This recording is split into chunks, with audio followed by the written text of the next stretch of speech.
Այո, տեսարանը ոչ հաճելիներից էր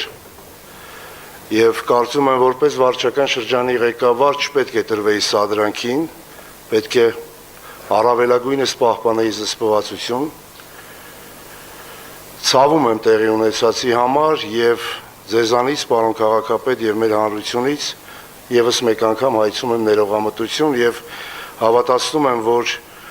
դրանից հետո ես ինքս եկել եմ բազմաթիվ եզրահանգումների։ Շնորհակալություն։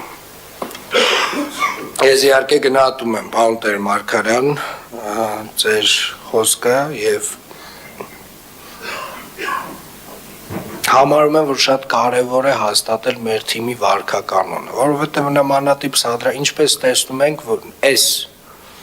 միջավայրում տեխնոլոգիաների եւ այսպես ասած TikTok-յան հիթ դառնալու մոլուցքով շատերը ել ավելի մեծ եռանդով փորձելու են նմանատիպ սադրանքներ իրականացնել։ Սա չի նշանակում, որ մեր որևէ մկան ավել շարժում պետք է կատարի։